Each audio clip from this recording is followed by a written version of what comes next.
여호수아 5장 13절에서 15절 다 같이 함께 합독하시겠습니다.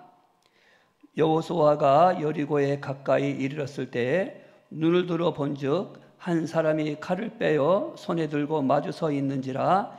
여호수아가 나아가서 그에게 묻되 너는 우리를 위하느냐 우리의 적들을 위하느냐 하니 그가 이르되 아니라 나는 여호와의 군대 대장으로 지금 왔느니라 하는지라. 여호수아가 얼굴을 땅에 대고 엎드려 절하고 그에게 이르되 내 주여 종에게 무슨 말씀을 하려 하시나이까. 여호와의 군대 대장이 여호수아에게 이르되 내 발에서 신을 벗으라.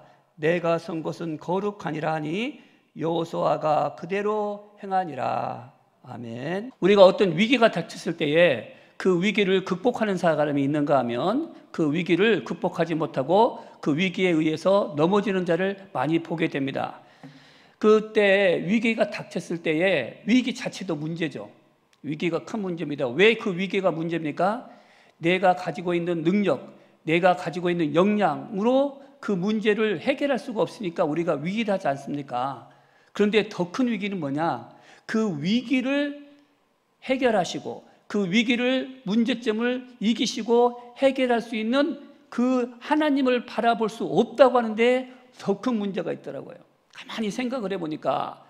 그래서 저는 대표적으로 어떤 사람을 생각해 봤느냐면은 엠마오로 가는 두 제자를 생각해 봤습니다. 엠마오 가는 두 제자, 어제 제가 누가복음을 다시 한번 다 읽어보면서 생각을 해봤는데 이 두 제자가 엠마오로 가고 있었는데 그 두 제자의 이야기를 쭉 하면서 하는 두 제자의 이야기 주제가 뭔지 아십니까? 예수님이에요. 예수님. 그런데 예수님이 다가왔어요. 다가와서 물어보죠. 지금 무슨 이야기를 하고 있는 것이냐? 아니 지금 당신 예루살렘에서 오면서 지금 예루살렘에서 어떤 일이 벌어지고 있는지 모르느냐? 라고 말하면서 예수님에 관한 이야기를 하는 거예요. 그런데 지금 누가 왔어요? 내 눈앞에? 예수님이 왔는데 예수님을 알지 못하냐고 말하니 이게 무슨 넌센스입니까?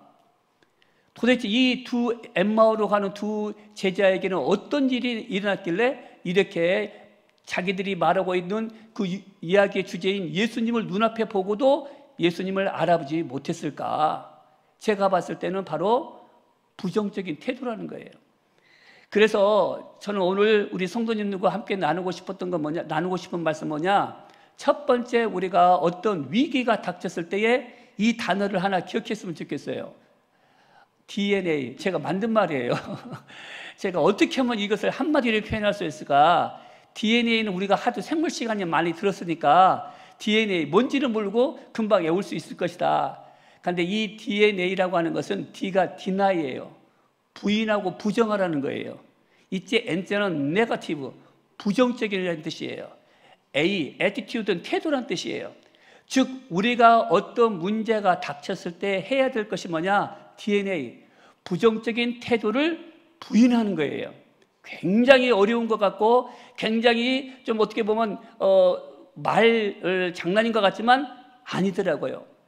우리가 어떤 문제를 닥쳤을 때 그 문제를 어떻게 대하느냐의 우리의 태도가 어떻게 보면 우리의 믿음의 태도인 거예요. 제가 직장 생활하고 우리 성도님도 직장 생활하고 또 주변에서 하는 거 보면 어떤 문제가 생겨났어요.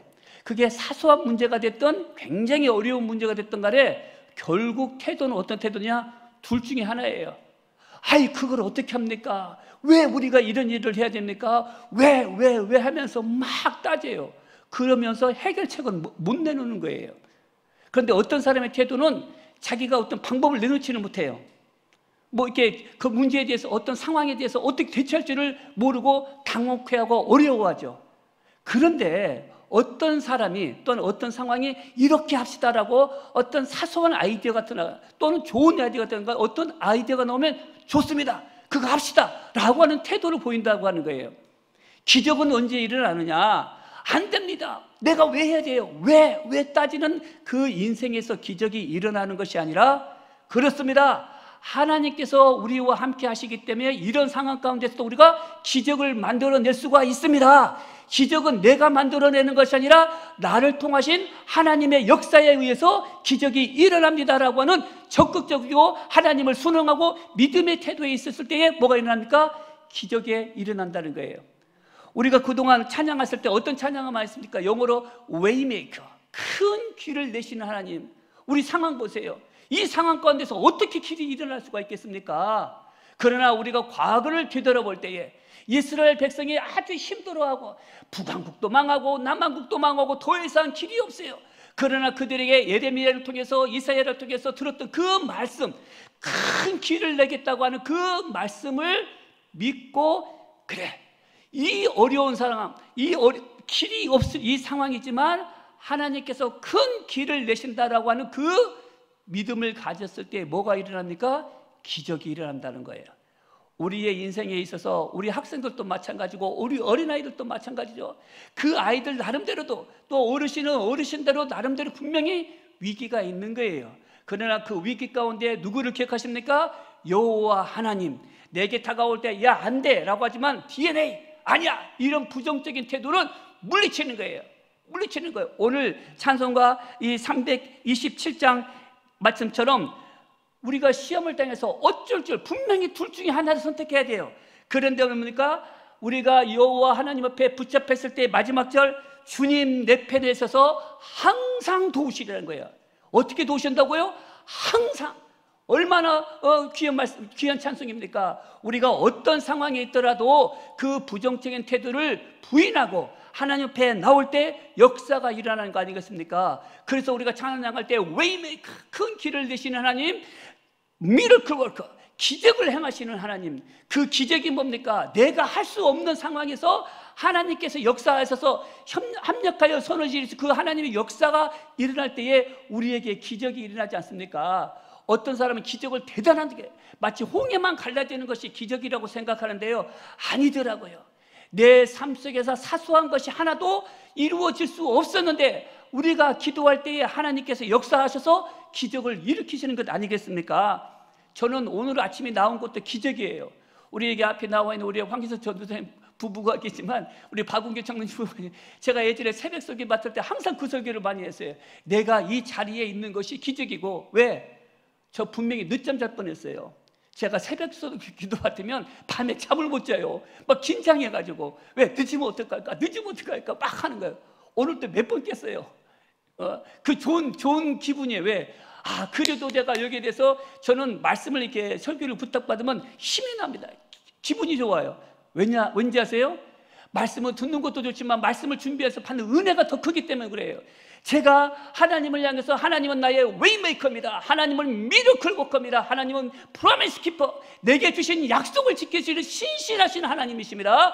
하나님은 어둠 속의 빛, Light in the darkness라고 그 찬양을 내가 다시 한번 되새기면서 할 때에 그게 곧 누구의 은혜입니까? 내 은혜가 아니겠습니까? 그래서 내가 받은 은혜를 내와 함께하는 예배와 함께하는 우리 성도님께 나누는다는 그 기쁨이 이 설교자의 기쁨이 아니고 그 무엇이겠습니까? 오늘 우리가 이 자리에 앉아있는 것도 기적 아니겠습니까? 하나님, 우리는 어쩔 수가 없어요.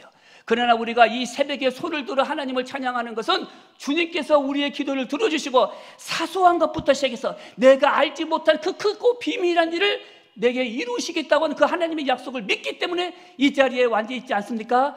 90%는 된 거예요. 이제 하나님의 약속만, 하나님의 그 기적만 우리는 wait, 기다리면 되는 거예요. 오늘 두 번째 말씀이 하나 있어요. 오늘 여호수아에 보니까 여호수아가 준비가 다 돼 있어요. 다 돼 있어서 이제 여리고성을 딱 들어가려고 하는데 갑자기 어떤 사람이 딱 서 있는 거예요. 누구냐? 군대 장관인 거예요.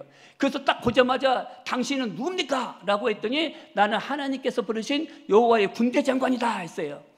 그러면서 이 여호수아가 가면 당신은 우리 편입니까? 저쪽 편입니까? 라고 묻는 거예요. 여호수아가 듣고 싶어하는 말이 뭐겠습니까? 그래, 나는 내 편이다. 내가 너를 도와주기 위해서 왔노라 라고 그 말을 듣고 싶었어. 얼마나 듣고 싶었을 거예요. 그런데 여호와의 군대 장관은 그 말이 아니에요. 니더, 둘 다 아니래요.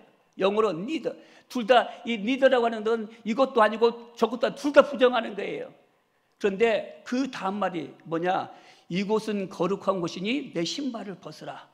그 순간 아마 우리는 누굴 또 생각했을까요? 모세를 생각했겠죠. 모세가 가시덤불에서 불꽃이 날았을 때에 딱 다가가는 순간 그 하나님의 음성이 뭐가 들었습니까?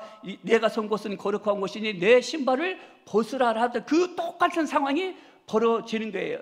지금 중대한 역사에 하나님께서 나타나신 거예요. 그러면 우리가 배워야 될 태도는 뭡니까? 바로 이겁니다. LIG. 저는 이 단어를 좀 알고 있는데 Life in God이에요. 삶은 삶인데 어떤 삶이냐? 여호와 안에 있는 삶이에요. 우리는 뭘 원하는지 아세요? 하나님이 내 편입니까? 다른 편입니까?를 원하는 거예요. 하나님 우리를 축복하시는 분입니까? 우리에게 혼내시는 분입니까? 라고 생각할지 모르지만 하나님께 우리를 그 태도가 중요한 게 아니라 이미 하나님은 다 준비하고 계세요. Life in God. 내가 누구의 편에 있느냐는 거예요. 내가 하나님의 편에 있느냐? 아니면 내가 하나님의 편에 있지 않느냐 이거예요. 그때 이 여호수아는 어땠습니까? 그 질문에 뭐라고 말이냐? 내가 어디 있느냐? 너는 누구의 편이냐라고 하는 그 질문에 나는 하나님의 편입니다 라고 그냥 그 자리에서 엎드리는 거 아니었습니까? 지난주에 두 손을 들어 하나님을 찬양한다는 이 기도와 여기에서 완전히 엎드렸다고 하는 것은 어떻게 같습니까? 완전 순종 아니겠습니까? 우리의 삶에 있어서 항상 우리는 선택의 기로에 있어요. 오른쪽이냐 왼쪽이냐가 아니에요. 하나님 안에 있느냐 하나님 바깥에 있느냐, 이게 우리의 삶에 있어서 굉장히 중요하다는 거예요. 우리는 감사하게도 어디 안에 있습니까? 하나님 안에 있어요. 저는 어제 안 목사님 설교할 때 굉장히 도전을 받고 은혜를 받았어요. 왜? 내가 갖고 있었던 그 풀지 못했던 문제가 확 어제 해결됐거든요. 확 해결됐거든요. 저는 그동안 뭘 생각했냐면 우리가 이 밭의 비유, 씨앗의 비유할 때에 우리가 돌밭과 길가와 돌밭과 가시밭과 옥토밭 생각해서 우리는 옥토밭이 돼야 된다. 그래서 30배, 60배, 100배 열매를 맺어야 된다라고 하는 것이 그동안 제가 갖고 왔던 그런 어떤 상식적인 생각이었었는데 내 밭이 뭐예요? 돌밭이에요. 내 밭이 길가예요. 내 밭이 가시밭이에요. 이것만 바라보면 해결점이 없었어요. 그런데 그것에 뭐가 들어가면 흙이 있잖아요. 어제 안 목사님이 보여줬던 그 사진 가운데 그 돌밭에도 그 뿌리가 흙을 찾아서 들어가니까 그 나무가 옥토밭을 찾아서 열매를 맺는 것처럼 우리 삶이 그런 것 같아요. 어떤 누구도 옥토밭으로 준비되어 있지는 않다고 하는 거예요. 그러면 옥토밭이 되기 위해서 뭐냐? 여기 모여있는 우리 성도들과 함께 어떤 사람은 그냥 돌밭에 떨어지고, 어떤 밭은 길가에 떨어지고, 어떤 밭은 아마 가시 그 밭인지도 몰라요. 그런데 그 밭이 어디에 들어갔을 때에 하나님 안에 있을 때에 돌밭이 변하여 뭐가 되고 옥토가 된다고 하는 거예요. 길가가 변해서 뭐가 되는 거예요? 옥토가 된다고 하는 거예요. 가시밭길이 변하여 뭐가 된다고? 옥토가 된다는 거 아니겠습니까? 할렐루야. 오늘 우리가 이미 옥토가 된 상태를 기다리시면 안 돼요. 기다리시면 안 돼요. 절대 올 수가 없어요. 우리가 하나님 안에 들어갔을 때에 아무리 내 밭의 상태가 힘들고 어렵다 할지라도 그 밭에 뭐가 일어나니까 기적이 일어난다고 해요. 기적이. 아직 절벽 같은 그곳에 꽃이 피어나고 나무가 피어나고 하는 그 놀라운 기적이 어디 있습니까? 그것이 바로 하나님 안에, 하나님 말씀에 딱 붙잡혔을 때에 우리의 삶에 기적이 일어난다는 거 아니겠습니까? 오늘 우리가 내 마음 상태가 혹시 나는 옥토밭이 아니야? 아니에요. 하나님은 우리에게 이미 그 가능성을 주신 거예요. 우리가 어디에 있을 때에? 말씀 안에 있을 때. 우리가 어디에 있을 때에? 하나님 안에 있을 때에 역사가 일어나는 거예요. 지금 우리 세상, 주변 세상에서는 우리에게 힘들게 말하고, 야, 니네 예수 믿는 사람 아마 엄청나게 이런 말 저런 말 많이 들을지도 못해요. 그럼에도 불구하고 우리는 더욱더 나는 그리스도인이다, 나는 하나님의 자녀다라고 외치면서 살아야 돼요. 세상 사람들이 야, 니네 도대체 기독교인들 왜 그러냐, 어떤 여러 가지 지금 또 퍼지는 여러 가지 상황 때문에 정말 우리가 예수 믿는 것이 오히려 더 어려울 수도 있어요. 그러나 이게 우리에게 하나는 도전이에요. 하나님께서 우리에게 주신 하나의 나아갈 수 있는 길을 알려주시는 거예요. 저는 그렇게 생각해요. 이 상황 가운데서 내 믿음을 보이라. 우리가 무분별한 믿음을 보이라는 소리가 아니에요. 우리가 말씀에 근거해서 하나님, 이 상황 가운데서도 역사하시는 분은 하나님이십니다 라고 하는 확실한 믿음을 가지고 우리가 나갈 때에 이 상황이, 이 돌밭 같은 상황이, 이 길가 같은 상황이, 이 가시밭과 같은 상황이 뭐로 변합니까? 옥토로 변해서 어느 순간 우리가 과거를 되돌아볼 때에 마치 홍해를 지날 때는 아무것도 몰랐으나 역사가 지나고 홍해를 볼 때마다 하나님의 역사가 너무나 생생하여 느꼈던 이스라엘 백성처럼 우리도 어느 시기가 지나고 나면 이 2019년과 2020년이 그때가 정말 우리가 하나님을 간절히 부르짖었을 때구나라고 하는 고백이 나올 줄 믿습니다. 오늘 또 어려운 가운데 힘들고 좀 지친 가운데 있는 우리 성도 여러분, 절대 포기하지 마세요. 이 부정적인 태도를 버리시고 하나님 안에 삶을 살아가는 귀한 성도님이 되시기를 주님의 이름으로 축복합니다. 아멘. 기도하시겠습니다.